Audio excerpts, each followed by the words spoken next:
नमस्कार विद्यार्थी मित्रांनो. मागील तासिकेमध्ये आपण प्रकरण क्रमांक 1 अभ्यासलं होतं, इयत्ता 11वी. आज आपण प्रकरण क्रमांक 2 अभ्यासणार आहोत. भाग 1. प्रकरणाचं नाव आहे भारतातील आद्य नगरे. यामध्ये आपल्याला 2.1 हडप्पा संस्कृती वैशिष्ट्ये, 2.2 नगरे आणि गाव वसाहती यांच्यातील परस्पर संबंध, 2.3 उत्पादन, व्यापार व्यवस्थापन आणि शासन व्यवस्था, 2.4 नगरांचा ऱ्हास असे 4 घटक अभ्यासायचे आहेत. मात्र आजच्या आपल्या व्हिडिओमध्ये 2.1 हडप्पा संस्कृतीची वैशिष्ट्ये हा घटक अभ्यासणार आहोत. पहिले टोगावा संस्कृती मेहेरगड या ठिकाणची. जॉन फ्रँका जॅरिज आणि रिचर्ड मेडो या 2 पुरातत्वज्ञांनी मेहेरगड या ठिकाणी उत्खनन केलं. तिथे हडप्पा संस्कृतीच्या उदयाच्या खुणा दर्शवणाऱ्या ज्या नवाश्मयुगीन संस्कृतीचे अवशेष मिळाले, त्या संस्कृतीला म्हटलं गेलं टोगाओ संस्कृती. कुठे? तर मेहेरगड या ठिकाणी जॉन फ्रँका जॅरिज आणि रिचर्ड मेडो हे 2 पुरातत्वज्ञ होते. यांनी या मेहेरगड उत्खनन केलं आणि तिथे हडप्पा संस्कृतीच्या उदयाच्या खुणा दर्शवणाऱ्या या नवाश्मयुगीन संस्कृतीचे अवशेष मिळाले. त्या संस्कृतीला म्हटलं गेलं टोगाओ संस्कृती. तुम्हाला हा जो चित्र जे दिसतंय हे हडप्पा संस्कृतीला उत्खनित ठिकाण आहे. वैदिक आर्यांचे आगमन भारतामध्ये इसवी सनापूर्वी 1500च्या सुमारास झाले. त्यापूर्वीचा भारताचा इतिहास माहित नाही. की वैदिक आर्य जे होते हे भारतामध्ये 1500च्या सुमारास आले आणि त्या पूर्वीचा भारताचा इतिहास आपल्याला माहित नाही. इसवी सन 1921 मध्ये हडप्पा आणि 1922 मध्ये मोहेंजोदडो येथे उत्खनन झाले. त्यामुळे इसवी सन सनापूर्व 3000 ते 3500 वर्षापूर्वीचा इतिहास हा ज्ञात झाला. की 1921 मध्ये हडप्पाचा शोध लावला आणि 1922 मध्ये मोहेंजोदडोचा शोध लागला उत्खननामुळे. त्यामुळे इसवी सन पूर्व 3000 ते 3500 वर्षापूर्वीचा इतिहास हा ज्ञात झाला.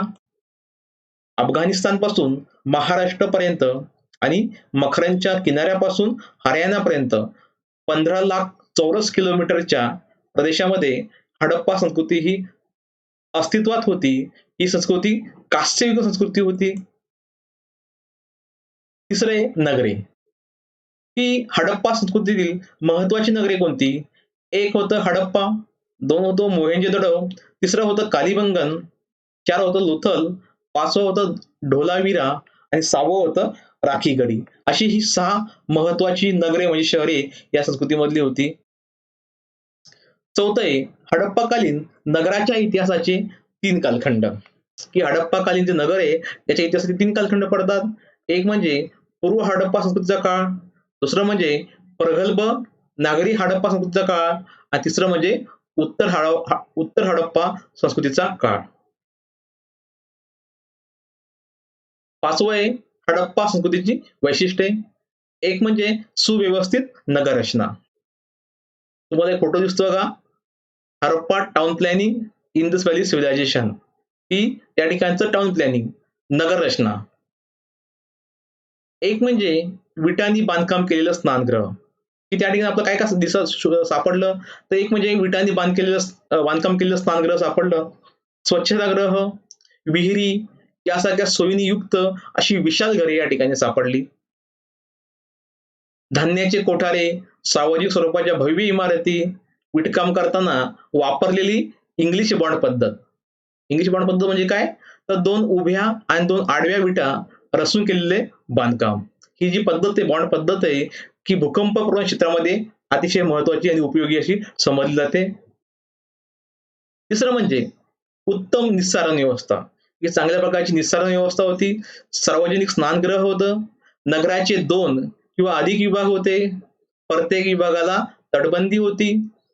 रस्ते हे काटकोनात छेदणारे होते आणि मोकळ्या चौकोनी जागांचा रहिवासी घरासाठी उपयोग हा केला जात असे. दुसरे मध्यवर्ती शासन व्यवस्था. पाणी, साधन संपत्तीचे स्रोत, व्यापार इत्यादीचे नियंत्रण केलं गेलं होतं. दुसरं, प्रशासकीय कामासाठी अनिवासी स्वरूपाच्या स्वतंत्र आणि भव्य इमारती.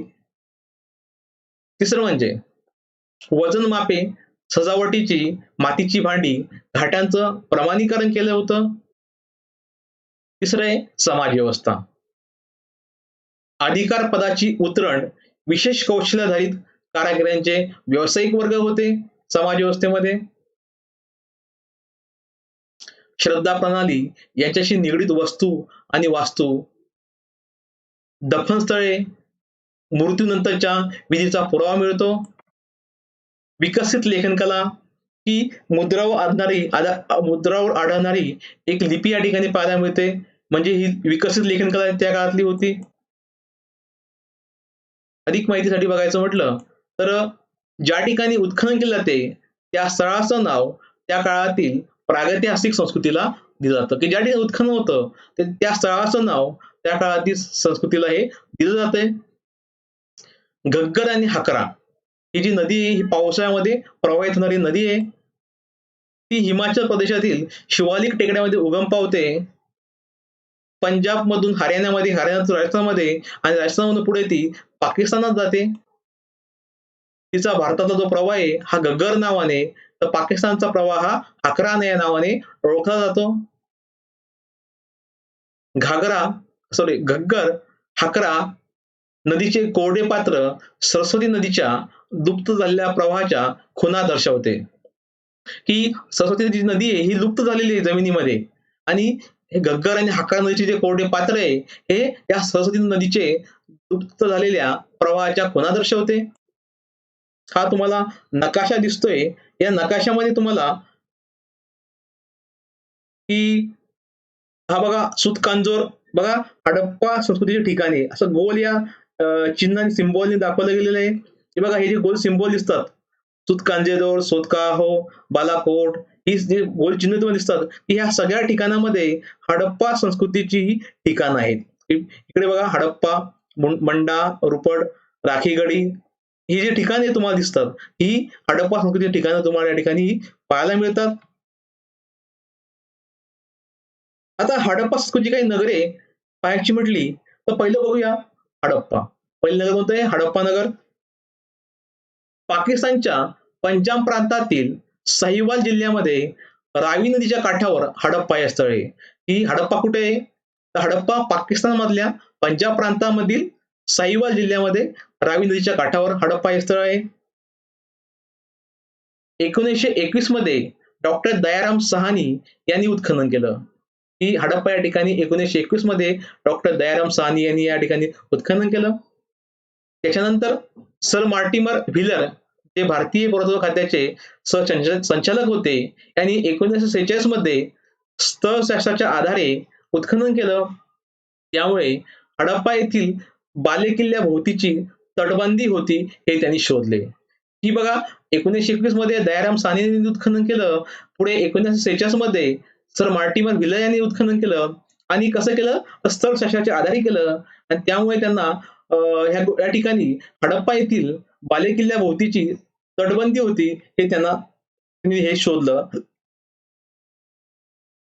इसवी सनापूर्वी 2450 ते 1900 काळामध्ये नागरी हडप्पा संस्कृती नांदत होती. ही इसवी सनापूर्वी 2450 ते 1900 या काळामध्ये ही नागरी हडप्पा संस्कृती ही नांदत होती. हडप्पा नगराचे जे विभाजन होतं हे 4 भागात केलं होतं. हे हडप्पा जे नगर आहे याचं विभाजन 4 भागात केलं होतं. पहिलं होतं बालेकिल्ला, दुसरं होतं नागरी वसाहत, तिसरं होतं कारागिरांची घरे व कारखाने, चौथं होतं धान्याचे कोठार आणि कामगारांची घरे. अशा 4 विभागामध्ये या हडप्पा नगराचं विभाजन हे केलं गेलं होतं. त्याच्यानंतर पुढचं तुम्हाला दिसतं मोहेंजोदडो, आणि इकडे तुम्हाला चित्र दिसतंय हे मोहेंजोदडो या ठिकाणी चित्र आहे. खाली तुम्हाला दिसतंय तर द ग्रेट बाथ महास्नानगृहाचे चित्र या ठिकाणी पाहायला मिळतंय. राखलदास बॅनर्जी यांनी इसवी सन 1921-22 मध्ये उत्खनन सुरू केलं, आणि पाकिस्तानच्या सिंध प्रांतातील लारखाना जिल्ह्यामध्ये सिंधू नदीवरती हे वसलेलं होतं. मोहेंजोदडो हे हडप्पाकालीन सर्व नगरामध्ये विस्ताराने मोठे होते. वस्तीचा बालेकिल्ला, वसाहत व बाजारपेठ असे नगराचे 3 विभाग होते, की या नगराचे किती विभाग होते? तर 3 विभाग होते. आपण जसं पाहिलं मागे अगोदर पाहिलं, की हडप्पा नगराचे 4 भाग केले गेले होते, विभाजन केलं गेलं होतं. तसं मोहनजोदडोचं 3 विभागात विभाजन हे केलं गेलं होतं. 3 विभाग त्याचे होते. मोहेंजोदडो येथील अवशेषांची हडप्पा येथील अवशेषाप्रमाणे नासधूस झालेली नव्हती. हे जसं हडप्पा या ठिकाणचे जे अवशेष सापडले याची मोठ्या प्रमाणामध्ये नासधूस झालेली पाहायला मिळते. मात्र मोहेंजोदडो हे जे ठिकाण आहे, इथली जी अवशेष आहे यांची काही मोठ्या प्रमाणामध्ये नासधूस झालेली नव्हती. त्यामुळे येथील उत्खननामध्ये उजेडात आलेली घरे, मोठ्या इमारती, रस्ते इत्यादीच्या अवशेषाच्या आधारे या नगराची भव्यता स्पष्ट झाली. त्याच्यामुळे काय घडलं, या ठिकाणी मोठ्या प्रमाणामध्ये घरे दिसून आली, मोठ्या इमारती दिसून आल्या, रस्ते दिसून आले आणि याद्वारे हे नगराची भव्यता स्पष्ट झाली. पूर्वनियोजित नगर उभारणी या ठिकाणी आपल्याला पाहायला मिळते. तिसरं एक कालीबंगन.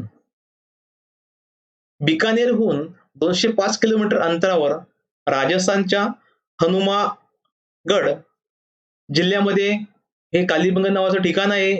ते घग्गर नदीच्या काठावर वसलेले हडप्पा संस्कृतीचे एक महत्वाचे केंद्र होते. की ते घग्गर नदीच्या काठावरती आहे आणि हडप्पा संस्कृतीचे एक महत्वाचं केंद्र होतं. इसवी सन 1960 मध्ये भारतीय पुरातत्व सर्वेक्षण खात्याचे तत्कालीन सरसंचालक ब्रिज बासीलाल बीबीलाल व बालकृष्ण थापर यांच्या मार्गदर्शनाखाली या कालीबंगन या ठिकाणी उत्खनन हे केलं गेलं. पूर्व हडप्पा संस्कृतीची व नागरी हडप्पा संस्कृतीची अशा 2 वसाहती या ठिकाणी उजेडात आल्या.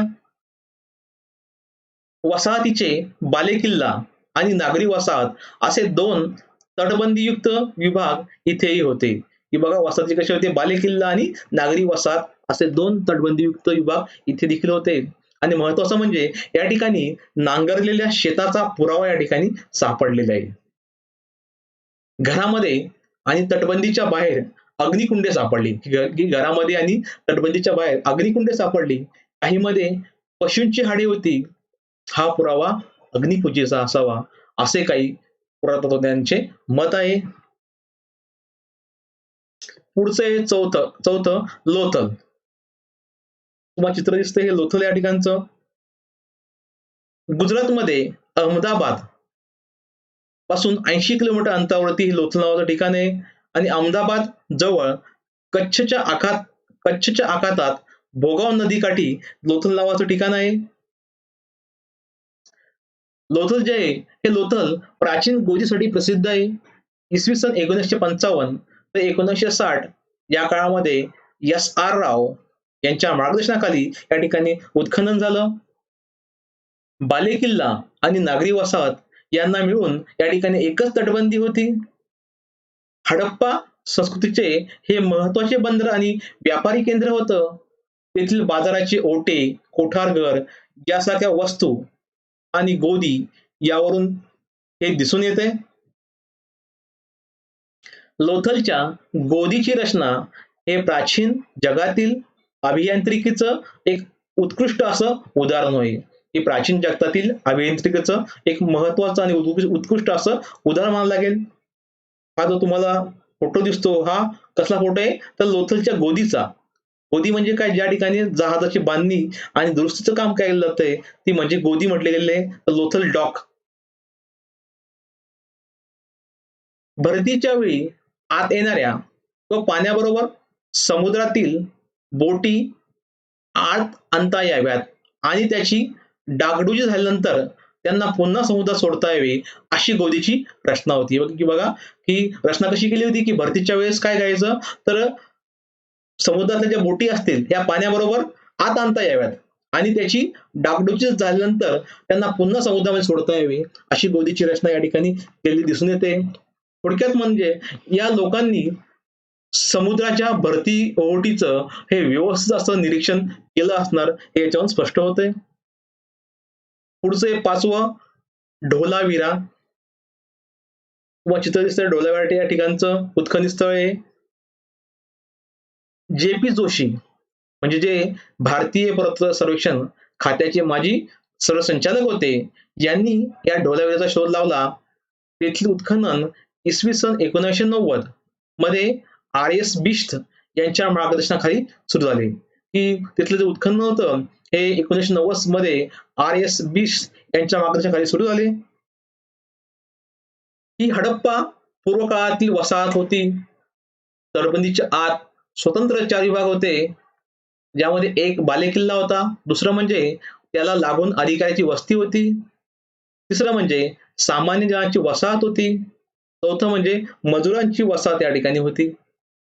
ओढ्याचे व पावसाचे पाणी अडवून साठवणूक केली होती, की या ठिकाणी ओढ्याचं आणि पावसाचं जे पाणी होतं त्याचं अडवणूक आणि साठवणूक या ठिकाणी केली होती. दगड आणि विटा यांचा उपयोग करून नाले, तलाव बांधले होते, की दगड आणि विटा यांचा उपयोग करून या लोकांनी नाले आणि तलाव बांधले होते. नियोजनपूर्वक जल व्यवस्थापनाचा हा सर्वात प्राचीन पुरावा आहे. की नियोजनपूर्वक जल व्यवस्थापनाचा हा सर्वात प्राचीन असा पुरावा आहे. 6वे राखी गडी.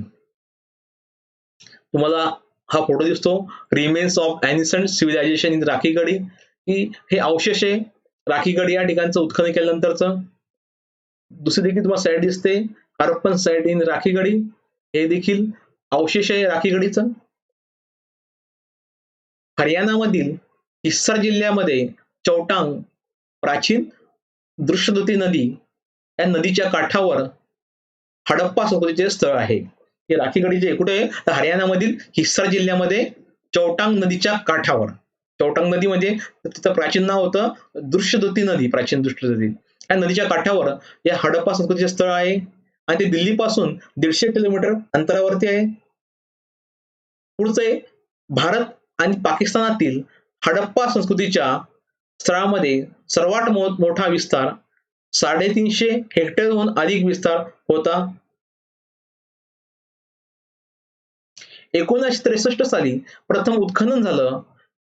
पुणे इसवी सन 1997 ते 2000 या काळामध्ये या ठिकाणी सुरू राहिलं आणि त्यानंतर पुण्यातील डेक्कन कॉलेजचे संचालक जे होते डॉक्टर वसंत शिंदे यांनी देखील त्या ठिकाणी उत्खनन केलं. की 1963 साली प्रथम उत्खनन केलं. पुढे पुणे इसवी सन 1997 ते 2000 या काळामध्ये ते सुरू राहिले आणि त्यानंतर पुण्यातील डेक्कन कॉलेजचे संचालक डॉक्टर वसंत शिंदे यांनी देखील या ठिकाणी उत्खनन केलं. हडप्पा संस्कृतीचे पूर्वेकडील प्रदेशातील प्रमुख असे केंद्र होते. कालिबंगनप्रमाणे येथे देखील अग्निकुंडाचे पुरावे मिळाले. नंतर तुम्हाला हा एक फोटो दिसतो की यामध्ये हडप्पा संस्कृतीची काही महत्वाची स्थळे आणि उत्खनक या ठिकाणी तुम्हाला हे पाहायला मिळतात. त्यातलं बघा पहिलं दिसतंय हडप्पा. 1829 मध्ये हडप्पा या ठिकाणी चार्ल्स मेसन यांनी भेट दिली आणि तेथील अवशेष पाहून त्याला असं वाटलं आणि असा अनुमान केला की ही पोरस राजाची राजधानी असावी. त्याच्यानंतर पुढे अलेक्झांडर बर्नस यांनी देखील या ठिकाणी भेट दिली. त्याच्यानंतर 1872-73 मध्ये हडप्पा या ठिकाणी अलेक्झांडर कनिंगहॅम यांनी उत्खनन केलं. 1922 मध्ये दयाराम साहनी यांनी हडप्पा या ठिकाणी उत्खनन केलं. तर राखलदास बॅनर्जी यांनी मोहेंजोदडो या ठिकाणी उत्खनन केलं. त्याच्यानंतर 1923-24 मध्ये मोहेंजोदडो या ठिकाणी जॉन मार्शल आणि इतर लोकांनी उत्खनन केलं. त्याच्यानंतर 1946 मध्ये मार्टिमर व्हिलर यांनी हडप्पा या ठिकाणी उत्खनन केलं. त्याच्यानंतर 1955 ही लोथल या ठिकाणी SR राव यांनी उत्खनन केलं. 1960 मध्ये BB लाल यांनी कालिबंगन या ठिकाणी उत्खनन केलं आणि BK थापर यांनी देखील उत्खनन केलं. 1963 मध्ये राखीगडी या ठिकाणी भारतीय पुरातत्व खात्याने उत्खनन केलं. 1990 मध्ये RS बिश्त यांनी ढोलावीरा या ठिकाणी उत्खनन केलं. 1997 मध्ये राखीगडी या ठिकाणी भारतीय पुरातत्व खात्याने उत्खनन केलं. तर 2015 मध्ये वसंत शिंदे यांनी राखीगडी या ठिकाणी उत्खनन केलं. अशा प्रकारे आज आपण हडप्पा संस्कृतीची वैशिष्ट्य हा घटक अभ्यासला.